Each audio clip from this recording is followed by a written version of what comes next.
That thing is a game. That thing is a game. That thing is a game. That thing is a game. That thing is a game. That thing is a game. Hey, these cops don't like it. Hey, we want it die in Chicago. These cops don't like it. Hey, we want it die in Chicago. Don't like it. Hey, we want it die.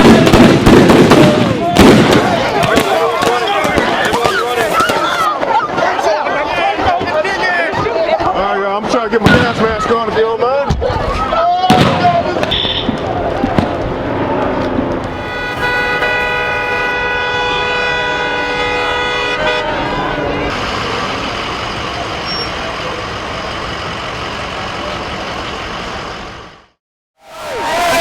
Black Lives Matter!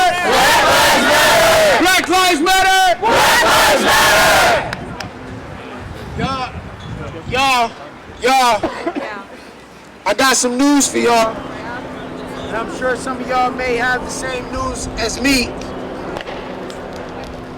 But I got word that there's been a non-indictment. We also knew that was gonna happen. Go back. And we also know and have been saying all night that what does it even look like for him to be indicted and for Darren Wilson to go to prison? What does that look like?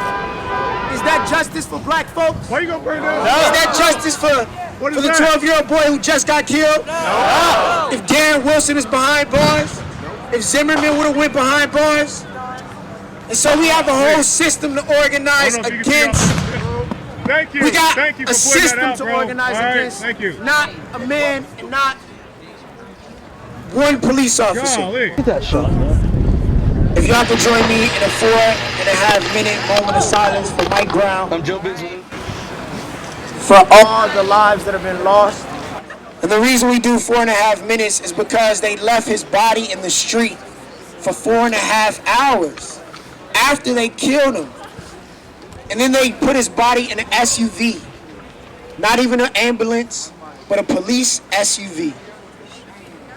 And so we gonna give that moment of silence to lift up that moment in his life, but also all the lives in which we know that are gone, and unfortunately will be gone unless we continue to organize. That's right. Can I get a time? Y'all can join me in a moment of silence, and if you have that rope in your hand with the coffins of the 89 bodies that have been killed by Chicago Police Department, please lift that up. All right, y'all. The 4 minutes will begin right now.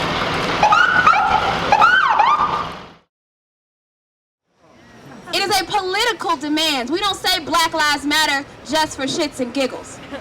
We say it because when we were first brought unwillingly to this continent centuries ago, it was very clear that our lives mattered for a couple things. As a commodity. Yep. Black lives, the death of black people, and also the genocide of the indigenous people to this land allowed for us to have everything that we have here today.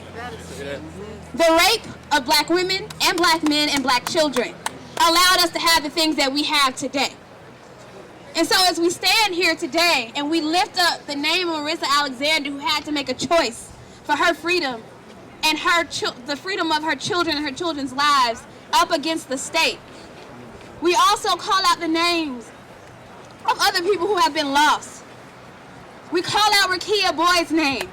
Yeah. We call out Sakia Gunn's name. Yeah. We call out Islan Nettles' name. Yeah. We call out Rashad McIntosh's name. Yeah. We call out fucking Dominique Franklin's name. Yeah. We call out all of their names. We, women black, are always outside, even when we believe we're in.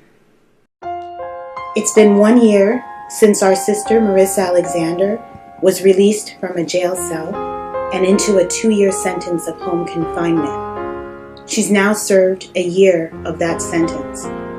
1 more to go before she can claim some freedom. We here in Chicago celebrate the fact that Marissa is no longer facing a 60-year sentence for defending her life, for simply wanting to live. We rejoice in the fact that Marissa did not die. Instead, she gets to celebrate her children's birthdays and holidays with family. Her victory is ours too. We welcome our sister home, understanding that she's still not free, cognizant also that none of us is free while others are caged. Marissa did not die, for this we rejoice. But there is anger mixed with our relief. We are angry that Marissa, a victim of domestic violence, had to spend even one day in jail for defending herself. We are angry that Marissa, a mother of 3, unjustly spent years away from her children. We are angry at a spiteful and vindictive prosecutor who abused her discretion and pursued Marissa like Ahab. We are angry that Marissa is still shackled to the state for 1 more year and that she is expected to pay for her continued confinement. We are angry because of the Marissas of the past, the current Marissas, and the future ones. We are angry because violence against women continues unabated. We are angry because Black women's lives do not in fact matter. We are angry.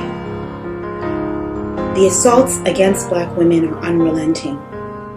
Black women continue to be beaten, stalked, raped, imprisoned, disappeared, and murdered. We are fighting for our lives. The Chicago Alliance to Free Marissa Alexander, CAFMA, was formed as a defense committee in solidarity with the national campaign to fight for Marissa's freedom. Members of CAFMA gathered in defiance of the violence that marks so many of our lives, most especially Black women's lives. We gathered to acknowledge and then to resist the battering, verbal abuse, stalking, rape, sexual harassment, incest, molestation, poverty, imprisonment, theft of our children, and murder that affects too many women, too many Black women. Go away violence, go away incarceration, go away death, a litany, our collective chant.